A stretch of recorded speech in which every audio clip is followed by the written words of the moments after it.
Hi, everyone. Okay, so my name is Lindsay, and it's great to see you all here. Thank you. Is that okay?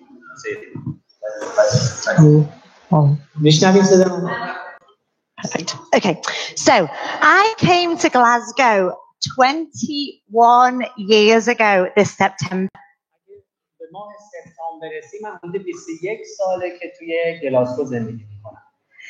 When I was 20, I didn't think I'd still be here now.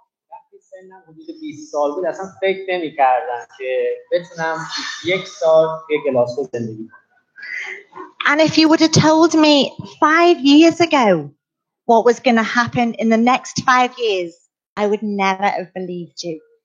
اگر به من گفته بودین که چه اتفاقی خواهد افتاد تو 5 سال آینده تو زندگی من، اصلا قابل باور برای من نبود این اتفاق.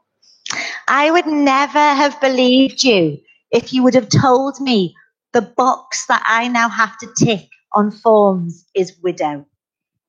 من اگر این اتفاقاتی که برام افتاده بود رو اگر به من گفته بودن کسی اصلا به هیچ عنوان، اگر به عنوان یک باکسی که بخواد تیک بزنم این اتفاق دونه دونه تو زندگیم افتاد، اصلا باورش برام غیر ممکن بود. And I know there are a lot of people in this room finding themselves in unexpected circumstances. و میدونم خیلی افراد اینجا هستن که اتفاقاتی براشون افتاده که اصلا فکرش تو باورشون تو مخیله‌شون نمی‌گنجید این اتفاق. All of us experience this a little bit. You know, life takes unexpected turns and sometimes good things. اتفاقاتی که تو زندگیمون میفته اتفاقاتیه که شاید مثلا اتفاقاتی باشه که اصلا ما باورش نکنیم. But I also know that a lot of us in this room aren't here out of choice. ولی میدونم خیلی دوستای عزیز اینجا هستن که این اتفاقاتی تو زندگیشون افتاده که در دست خودشون نبوده که اینجا هستن. You might be ticking a box on a form that you never imagined you would be. شما شاید اگر اون باکس رو در نظر بگیرین یه تیکی بزنین اتفاق رو که اصلا فکرش توی مخیلتون نمیگنجه. Unemployed, asylum seeker, refugee. به عنوان مثال بیکار بودن، پناهجو بودن، پناهنده بودن. And you think, how did I ever get to this place? Is this really my life now? و فکر بکنید که چجوری من به اینجا رسیدم؟ آیا این زندگی، این تجربه که اتفاق افتاده من میتونستم پیش بینیش بکنم؟ God, is it? آیا خداوند خواسته؟ Well, the guy who wrote the book in the Bible that we're looking at tonight, Paul, بله، اون شخصی که این نامه رو نوشته توی همین نامه می‌خونیم، پولس رسول، he knows exactly what it feels like to be in a place because of unexpected circumstances. دقیقاً میدونه چه احساسی میتونه به آدم دست بده زمانی که قرار بگیری توی اتفاقاتی که از قبل به هیچ عنوان پیش بینی نمی‌کردی که برای شما پیش بیاد. After his conversion from Judaism, Paul's passion was to tell everybody the good news of Jesus. بعد از اینکه از یهود، چون تو دینش یهود بود، به مسیحیت ایمان آورد و به عیسی مسیح ایمان آورد، تمام تلاشش این بود که خبرش رو به اهالی اورشلیم برسونه. And the book of Philippians is a letter that Paul wrote to his friends who lived in Philippi in Greece. و این نامه فیلیپیان نامه‌ای که نوشته شده برای دوستانش که در شهر فیلیپای زندگی می‌کردند. Paul and the Philippians hadn't seen one another for about 4 years. پولس رسول و دوستانش حدود 4 ساله که همدیگر را ندیدن. And I think they were starting to get worried. و فکر می‌کنم که یه احساس خیلی خوبی به این قضیه نداشتن. Because just like today, there was leaders and there was politicians that didn't like this new religion. به خاطر اینکه همون زمانم اون علمای یهودی دوست نداشتن دین جدیدی که اومده بود و پولس رسول اون رو بشارت میداد رو دوست نداشتن اشاعه پیدا کنن. They were nervous and they wanted this news to stop. و اصلا نمیخواستن خبر خوش، میخواستن که جلوی اون رو بگیرن. And the Philippians had heard stories and they might have wondered, is Paul okay? Has he been captured? Has he been tortured? Is he in prison? Was he in chains? فیلیپیان دوستای پولس رسول میخواستن بدونن چه اتفاقی افتاده بعد از اینکه این رفته که خبر خوش رو برسونه، چه اتفاقی برای پولس رسول افتاده. آیا اومدن استطاقش کردن، بازجوییش کردن، آیا زدنش، آیا شرایط بعدی، آیا به زنجیر بستنش؟ So Paul writes to his friends and he says, yes, yes, yes, yes, it's all true. پولس رسول یه نامه می‌نویسه برای اهالی فیلیپوس و میگه بله بله بله تمام اینهایی که شما گفتین همه اتفاق افتاد. I've been captured. I'm in prison. I'm in chains. من رو اومدن ازم استنطاق کردن، من تو زندان هستم و همینطور من رو به زنجیر کشیدن. My future is uncertain. و نمیدونم چه آینده در پیش رو خواهم داشت. All the things you might have worried about me are true. و تمام چیزایی که راجع به من شنیدین همه واقعیت. But then he says something else is also true and it's not what you might imagine. ولی اونها فکر کردن و متوجه شدن یه چیز دیگه‌ای هم میتونه واقعیت داشته باشه که این چیزیه که اونا متوجهش نبودن. He's about to tell us one of the great spiritual truths that can make our faith stronger today. و این پولس رسول تو این نامه میخواد بگه چه چیزهایی، چه عواملی، چه آپشنایی هست که میتونه ایمان تک تک ما رو قوی‌تر بکنه توی شرایط سخت. So let's read the passage. It's really small. It's just 3 verses and it's in کلام خدا رو می‌خونیم فقط 3 تا آیه است. And it's in 1 Philippians and it's verses 12 to 14. فصل اول کتاب فیلیپیان، اگه کتاب‌های آبی رنگ رو دارین 1153 Okay. verses 12 to 14. آیات 12 تا 14. So there it is on the wall if you need it. و اگر کتاب‌های قرمز رنگ رو دارین بهتره. اگر کتاب‌های قرمز رنگ رو دارین میشه صفحه 537. Okay. So I'll just read it first. Is that okay? انگلیسی اول میخونه من بعد به فارسی برای دوستان عزیز میخونم. So now this is Paul writing to Philippi. Now I want you to know, brothers and sisters, that what has happened to me, that I'm in prison, has actually served to advance the gospel. As a result, it has become clear throughout the whole palace guard and to everyone else that I am in chains for Christ. And because of my chains, most of the brothers and sisters have become confident in the Lord and dare all the more to proclaim the gospel without fear. این صفحه‌ای که تو کتاب قرمز رنگه، ببخشید من اصلاح میکنم، صفحه 538. گی برادران میخواهم بدانید که آنچه بر من گذشت در عمل به پیشرفت انجیل انجامید، به گونه‌ای که بر تمامی نگهبانان کاخ سلطنتی و بر همگان عیان شد که من به خاطر مسیح در زنجیرم و زنجیرهایم سبب شد که بیشتر برادران در خداوند قوی‌دل شوند تا با شهامت تمام کلام خدا را بی واهمه بیان کنند. Did you catch that? آیا متوجه شدین منظورش چیه؟ Paul says what has happened to him, being put in prison, has actually helped, not hindered him and his message of good news. پولس رسول اینجا توضیح میده این اتفاقاتی هم که براش افتاده توی زندان نه تنها جلوی کارشو نگرفته، بلکه به اشاعه خبر خوش و انجیل مقدس خداوند کمک بیشتری هم کرده. This seems very upside down, back to front. It seems very upside down. این یه ذره احساس وارونه به آدم دست میده. Yeah, back to front. Okay.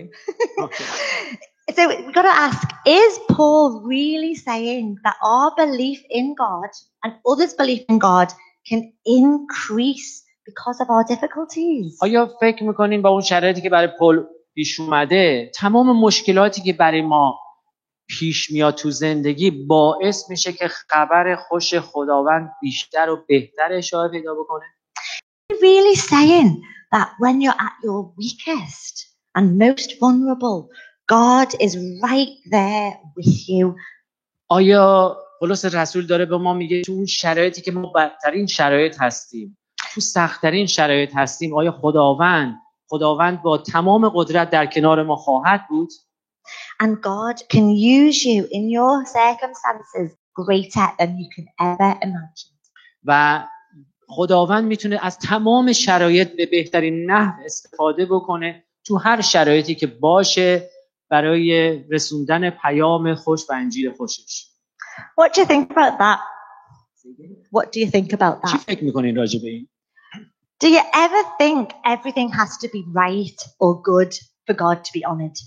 آیا آیا فکر میکنین همه چیز باید به خوبی پیش بره تا اینکه خدا مورد پسند و مقبول خداوند واقع بشه؟ Do you ever think that you need to wait until your life is all together and perfect for God to love you and accept you? با همه چیز رو به بهترین نحو انجام بدیم، همه چیز باید برنامه ریزی بشه به بهترین شکل با تمام جوانب خدا میره. I would say that this is the opposite. ولی فکر میکنم این قسمت از کلام خدا داره به ما میگه که مطلب وارونه است، اینطوری نیست. I think it says in the midst of it all, in the dirtiest, darkest times of life, you can feel God's presence greater than ever. بله، این قسمت از کلام خدا داره به ما میگه در بدترین شرایط، در اوج تاریکی ها خداوند اونجا حضور داره و حضور خودش رو به تک تک ماها نشون میده. And others will notice. و دیگران هم میتونن از اون استفاده کنن و لذت ببرن. It wasn't until my own traumatic experience a few years ago یک تجربه خیلی بدی من خودم داشتم چند سال گذشته. Some of you know I had a marriage that ended horribly and then my husband died. شما شاید یه تعدادی از دوستان بدونی که من ازدواج کردم و ازدواج ناموفقی بود و همسرم در ادامه عمرش داد به شما و فوت کرد. It was then some of my friends noticed the difference that having an unshakable faith in hope had. و این بود که دوستای من همیشه یادآوری کردن به من که من ایمانم رو از دست ندم و من توی ایمان خودم موندم و در اون تمام شرایط سخت همراه من بودن. They noticed the difference that forgiveness and love made in my life. و به من نشون دادن عشق و محبت خداوند رو و عشق و محبت رو به من نشون دادن تا اون شرایط سخت. When everything falls apart and we only have Jesus, not only does that make our own trust stronger, but others get interested too. اگر شرایط سختی برای ما پیش بیاد و مشکلات به سراغ ما بیاد، اگر ما ایمان خودمون رو حفظ بکنیم و توی ایمانمون ثابت قدم باشیم، این باعث تقویت ایمان بقیه ایماندارا خواهد شد. Because God doesn't need our lives to look perfect. بخاطر اینکه خداوند نیازی نداره زندگی ما یک زندگی خیلی پرفکت و کاملی باشه. He just needs us to be real and for us to trust him. این فقط خداوند میخواد ما بهش توکل بکنیم و خود واقعیمون باشیم. I'm not saying it's easy, and the Psalms are full of people crying out, why, oh God, why? نمیگم این کاره، چون که به کتاب مزامیر هم اگه نگاه بکنین خود از افرادی که گریه و زجه و زاری کردن به پیشگاه خداوند در شرایط خیلی. But I think we see here with Paul, and maybe in our own stories, that when we are weakest, God is strongest. ولی اینجا وقتی که رسول گفته و حتی به زندگی تک تک خودمون نگاه میکنیم، وقتی ما تو ضعیفترین شرایط هستیم، توی سختترین شرایط هستیم، باید اینو بدونیم که خداوند در قویترین شرایط، در بهترین شرایط حامی تک تک ما هست. But you might be sitting here thinking, how? شاید فکر بکنیم چطوری؟ Isn't being put in prison or bad things happening to you the worst advert you could ever imagine for following Jesus? اگه شما فکر بکنید شما رو بندازن زندان و اون شرایط سخت براتون پیش بیاد، چه نتیجه میتونه به دست بیاد در اون زمان برای موفقیت رسوندن کلام خداوند؟ It's like those cigarette packets you buy and it's got a picture of a lung on it and it's horrible. It's like you know, like it's like a cigarette packet. مثل یک سیگاری میمونه که از این سیگارایی هست که میذارین روشنش میکنی یهو منفجر میشه. شرایط خیلی چیزی نیست که شما خوشتون بیاد از اون سیگار.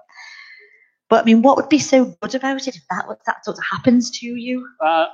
شاید خوشتون نیاد این اتفاق تو زندگیتون بیفته. Because the prison guards that were looking after Paul, they didn't see him get rich. به خاطر اینکه اون زندانبانایی که پولس رسول میدیدن فکر نمی‌کردن یک فرد ثروتمندی باشه، به چشم یک فرد ثروتمند به پولس رسول که نگاه نمی‌کردن. They didn't see him get everything he wanted. و اونطوری نبود که هر چیزی نیاز داره بهش بدن. They saw him get stripped of everything. They saw him facing death. و با این دیدگاه به پولس رسول نگاه می‌کردن که اصلا همه چی رو از دست داده و فقط مرگ منتظرشه، در پیش روش مرگ خواهد بود. But he still says it's all worth it. ولی هنوز پولس رسول میگه همه این سختی‌ها ارزش خودش رو داره. Imagine hearing Paul say, you could give me everything in the world or you could take away everything from me in the world, but nothing would compare with this joy and this deep truth that I know to be true. در نظر بگیرین پولس رسول داره میگه اگر تمام دنیا رو از من بگیرین، تمام چیزایی که تو دنیا هست رو از دست بدم، انقدر برای من ارزش نداره با اون واقعیتی که من دارم خدمتتون عرض می‌کنم در رابطه با خبر خوش و انجیل مقدس خداوند. You could either think he was crazy. You could either think he was crazy. فکر می‌کنید شاید عقلش رو دست داده. Or you might think there must be something in this. یا شاید فکر بکنین یه چیزی هست، یه قضیه هست، یه موضوعی هست که این انقدر پافشاری میکنه رو حرفش. What this man's got, I want as well.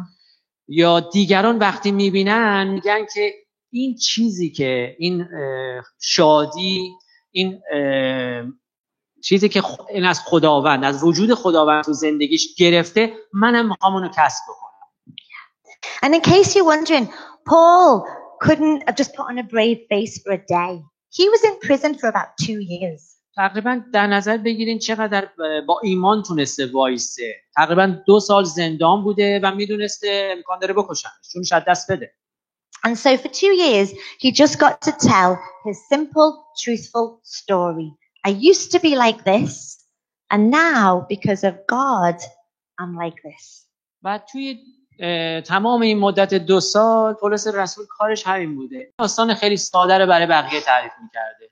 میگفته من یه روزی همچین شخصی بودم که ایمانداران به عیسی مسیح رو مجازات می‌کردم، ولی الان شخصی هم که کلام خدا رو دارم توی زندان به بقیه موعظه می‌کنم. The truth of Jesus had changed his heart. واقعیت عیسی مسیح قلبش رو عوض کرده. It had melted his anger. It had given him a purpose. و اون عصبانیتش رو آب کرده و کلاً شخصیت دیگه‌ای شده پولس رسول. And he had what can only be described as an unshakable belief in the power of the gospel. و اون شخصیه که فقط اینطوری میتونیم توصیفش بکنیم. شخصی که به هیچ عنوان ایمانش رو به انجیل مقدس خداوند از دست نمیده. So what's that? That our sins are forgiven and we're free.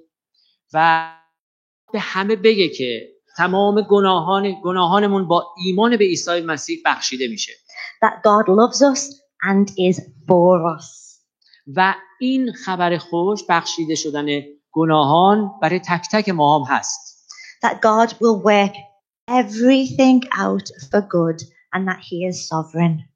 و خداوند مهربان و خداوندیه که همه چیز رو خودش برای ما مهیا کرده. And that therefore we don't need to be anxious or worried about anything. و به خاطر همین ما اصلا نیازی نیست نگران باشیم و حالتی داشته باشیم که نگرانی برای آینده داشته باشیم. And we can all experience a joy and a peace that doesn't make sense in our circumstances. و تمام تک تک ماها میتونیم این شادی و آرامش رو داشته باشیم که شاید معنی و مفهومی نداشته باشه تو شرایط سخت زندگیمون، ولی تک تکمون تو شرایط سخت میتونیم این تجربه رو داشته باشیم. And I know there are people here who have fled their country and their families and everything you once held dear, and you might have experienced that. من میدونم دوستای خیلی عزیزی که اینجا حضور قرار بوده بمیره، مرگ در پیش روش بوده، ولی ایمان خودش رو حفظ کرده. Because the message of Jesus in our own lives is unquenchable, and the message of Jesus in this world is unstoppable. به خاطر اینکه پیام و کلام خداوند عیسی مسیح رو در زندگی تک تک ماها نمیتونیم تأثیر مثبتش رو و اون اعتقادی که به عیسی مسیح رو داریم نمیتونیم تأثیر مثبتش رو نبینیم و دنیا هم همینطور میتونه ببینه و دیگران که چه تأثیری تو زندگی تک تک ماها داشته وقتی عیسی مسیح رو پذیرفتیم تو زندگیمون. Is this message of Jesus stopping in Iran because people are being persecuted?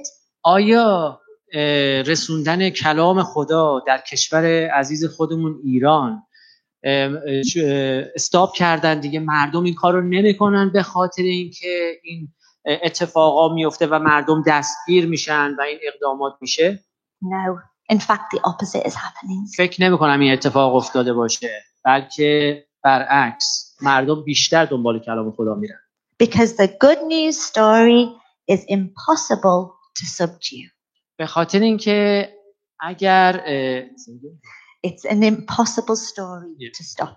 به خاطر اینکه واقعیت این کلام خداوند و خبر خوش خداوند غیر ممکنه جلوش رو گرفتن. It's a story that can't be stopped by anyone or by any regime, both now and then. اون قضیه کلام خدا و انجیل مقدس خداوند نه اون زمان تونستن جلوشو بگیرن، نه الان، نه در آینده. So let's just take a little moment in the middle of our talk just to think, what's the truth that you build your life on? یه ذره راجع به این قضیه فکر بکنیم که واقعیتایی که زندگی تک تک ماها روش بنا شده چی هست. Do you know what Paul is talking about?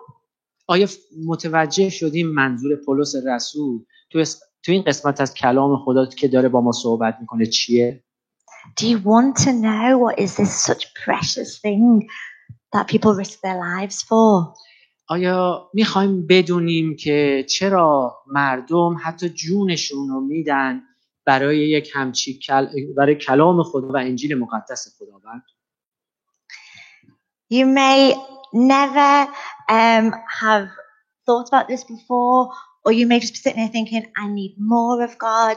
But I would encourage you, just speak to people that you trust, people that you know. We've got the prayer chair at the end, if you just want to respond to this. آیا شاید راجع به این تا الان فکر کردین؟ آیا پیش خودتون فکر کردین که من دوست دارم بیشتر راجع به این مطالبی که امشب راجع بهش صحبت شد بدونم؟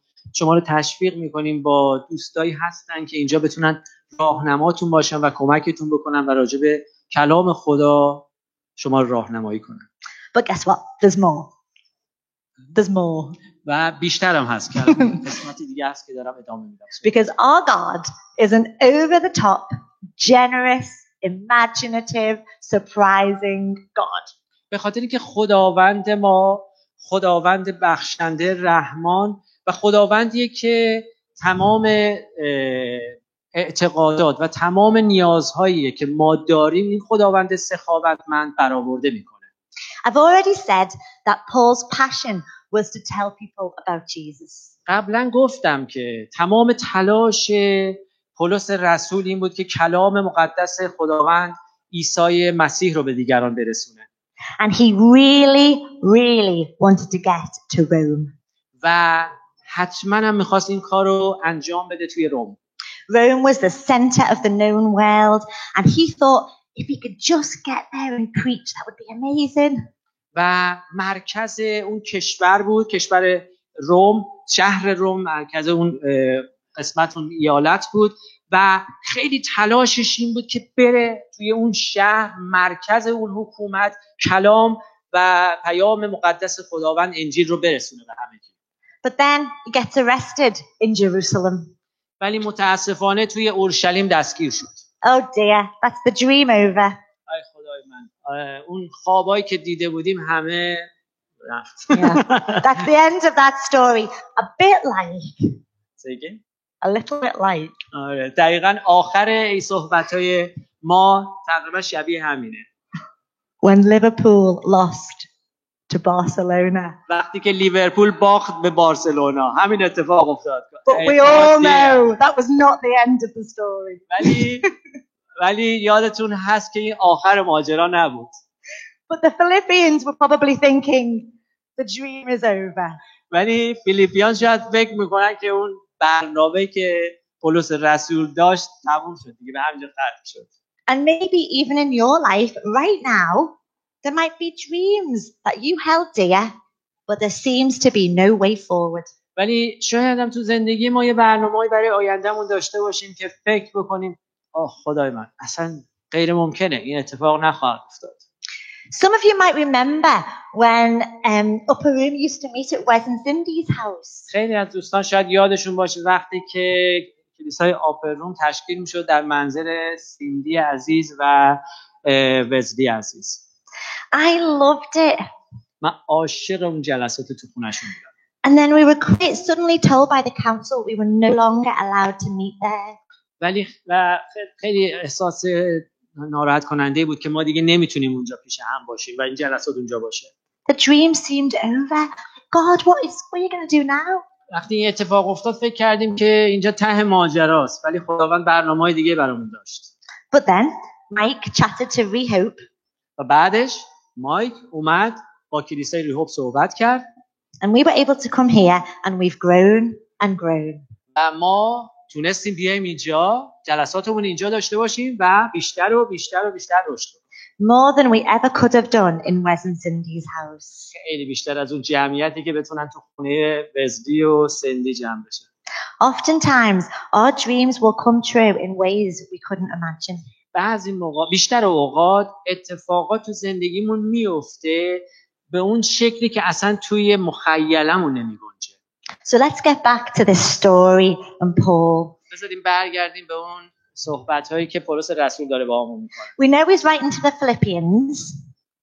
We know he's writing to the میدونیم Philippians. که برای فیلیپیان مینویسه. But guess where he was writing from. ولی فکر بکنیم که از کجا داره نامه رو مینویسه. He'd been sent to Rome as a prisoner. فرستاده شده به شهر روم، اورشلیم که دستگیر شد به عنوان یک زندانی. It was the place of his dreams. یه جاییه که اصلا تو مخیلش هم نمیگنجه، خوابش هم نمیدید. He got there eventually, but in a very, very different way than he'd imagined. رسید به روم ولی به مدلی که اصلا فکرشو نمیکرد. But this is the fun bit. This is the fun bit. ولی این یه چیزیه که اصلا آدم تفکرش هم نمیکنه. He doesn't just end up speaking to a few people in the squares in the town. این باعث نشد که فقط برنامه پولس رسول برای رسوندن کلام خدا این باشه که بیاد توی خیابونا با یه سری افراد صحبت بکنه. If you have a little look at like halfway through, اگه به اواسط اون مطالبی که روی تخت افتاده نگاه بکنین آیات، it says the cause of Christ has become well known throughout the whole, I don't know how to say that word, Praetorian Guard and to everyone else. Can you see that bit? The palace guard.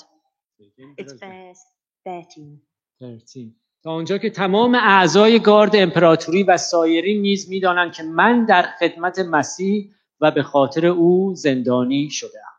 Now these people were the most high-ranking officials of Rome.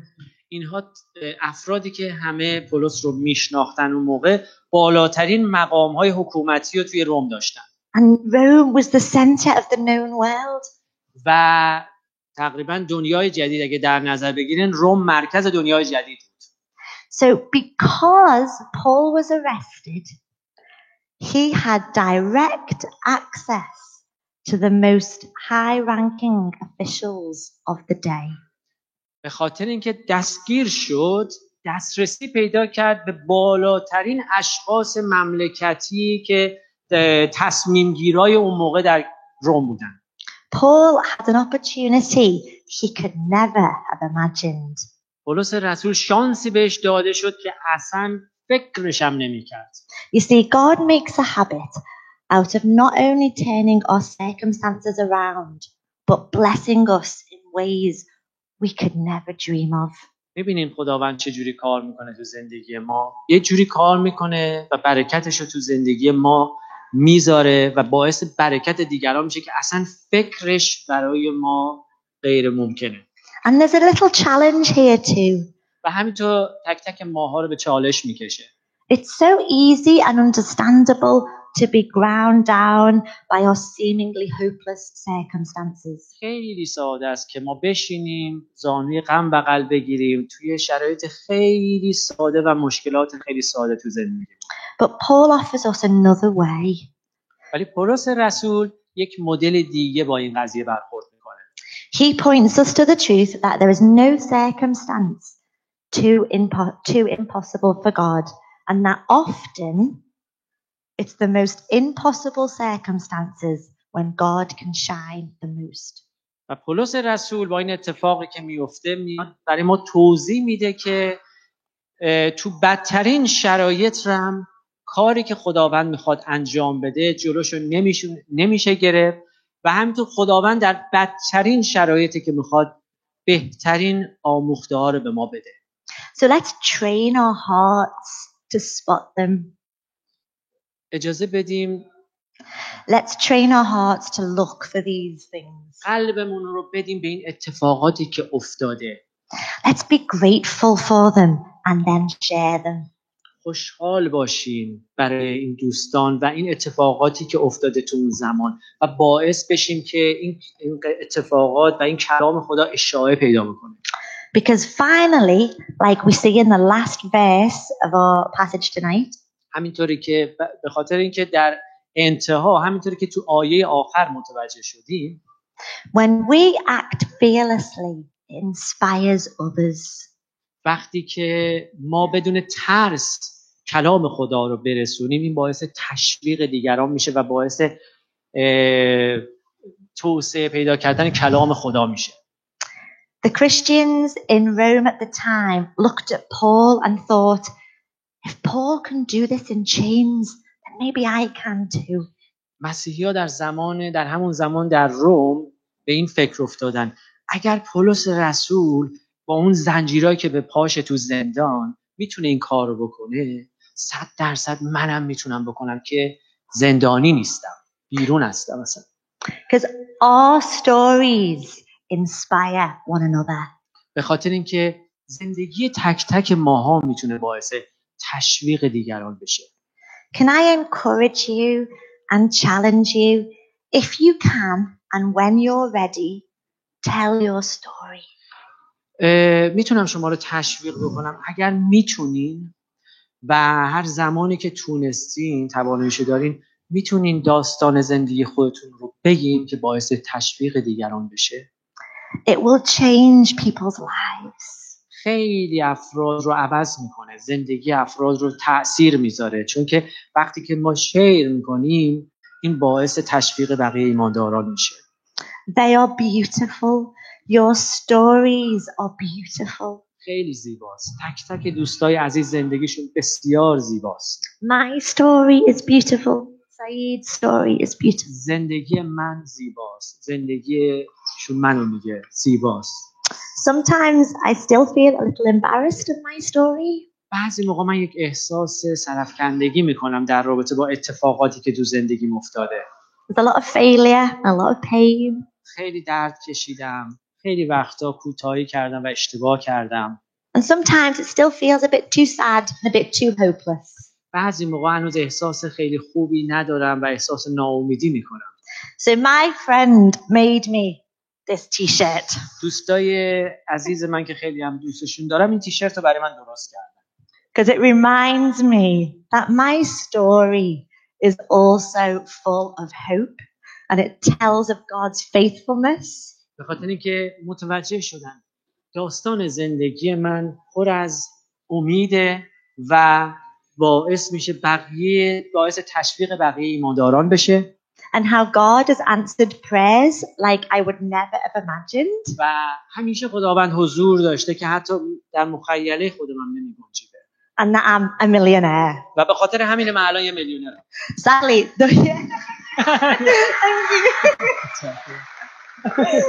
Thank you. Oh. And it's okay to say, this is me. I'm still a work in progress. و واقعیت داره من هنوزم دارم ادامه میدم. Sometimes I can't see the full picture. خیلی وقتا ما کل تصویر رو نمیتونیم ببینیم. But I trust in God. ولی به خداوند توکل میکنم. And I can look back and I can remember. و میتونم برگردم و یادم میاد. And I can see how God has provided for me in the past. و میتونم ببینم که خداوند چجوری برای من همه چیز رو مهیا کرده. And then I can look to Paul. و همینطور میتونم به پولس رسول نگاه کنم. And then I can listen and look to you. و میتونم یه برکتی داشته باشم به تک تک عزیزان نگاه کنم. Because our stories of courage are contagious. به خاطر اینکه زندگی تک تک ماها اتفاقاتی که برای ما افتاده باعث تشویقی میشه برای بقیه ایماندار. They will help others lead fearless lives. و میتونه به تک بقیه کمک بکنه که بدون هیچ ترسی با امید زندگی کنه. Even in the midst of the most horrendous circumstances. حتی در وسط بدترین شرایط و اتفاقات سخت. Because we can live with hope. به خاطر اینکه با امید میتونیم زندگی کنیم. And you can be sure that nothing can separate you from the love of God. و میتونیم مطمئن باشیم که هیچ اتفاقی نمیتونه مابین ما و خداوند رو فاصله بندازه. And the power of the Holy Spirit in you. و روح مقدس خداوند هم در کنار ما هست. Just like Paul. مثل پولس رسول. And nothing can stop the power of your story.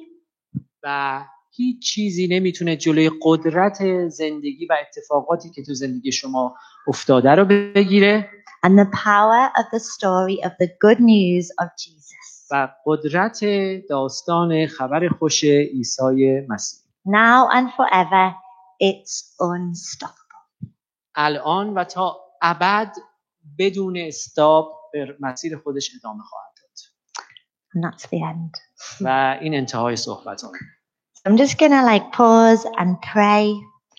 And like I said, like halfway through, there's lots of us here that will talk. If you want to know more about my story, I'll tell you. And as I say, I'm a work in progress. همینطوری که پولس رسول اون اتفاقاتی که تو زندگیش افتاد و توضیح دادیم، دوستای عزیزی هم اگه میخوان راجع به زندگی من بدونن و خبر ندارن، خیلی خوشحالم به دوستان عزیز بگم با هم دیگه دعا کنیم. But I know because of my story. و میدونم به خاطر داستان زندگی من، just like Paul, مثل پولس رسول، I can say I can trust God more than ever and it's had an effect on other people. میتونم بگم که بیشتر از همیشه میتونم به خداوند توکل بکنم که این توکل من به خداوند تو این شرایط سخت باعث تشویق بقیه ایمانداران بشه. And the same can be true for us all. The same can be true for us all. و همین واقعیت میتونه داشته باشه برای تک تک دوستای عزیزی که اینجا حضور دارن. So I'm just going to pray. الان اجازه بدین براتون دعا کنم. Okay. Father, I just thank you so much that there is nothing that can stop your purposes in the lives of your people. and in this world, this beautiful, beautiful world that you've created. There is nothing we can do. There is nothing that is done to us that can stop the power of your love. And Father, I would just pray for us all that no matter where we are on our journey of faith, we will know that truth in deeper and deeper ways. And I also pray, Father, that my dear brothers and sisters will be able to be surprised by the incredible, generous, crazy ways in which you answer prayers. And let us be, Father, a community of people that shares in the joys and the sorrows, but we all just point to you and say, because of you. We love you so much and we're just so grateful. Thank you, Jesus. Amen. If you want, yeah, why not? من دعا میکنم با اجازهتون. پدر آسمانی، تو رو شکر میکنیم برای محبتت. تو رو شکر میکنیم که توی شرایط سخت‌ترین شرایط تو برنامه‌های خوبی برای تک تک ما داشتی. خدایا ممنونیم برای زندگی پولس رسول، شخصی که تمام زندگیش بر این بنا شده بود که کسایی که به عیسی مسیح و شاگردای عیسی مسیح بودن اونها رو عذاب بده، بکشه، دستگیر بکنه و خداوندا ممنونیم که تو قلب اون رو لمس کردی و به شخصی شد که تو بدترین شرایط به عنوان یکی از بهترین و وفادارترین شاگردان تو زندان تو رو خدمت کرد و اون کارهای بزرگ رو کرد و این قسمت بزرگی از کلام خدا رو برای تک تک ماها نوشته و ما میتونیم استفاده کنیم.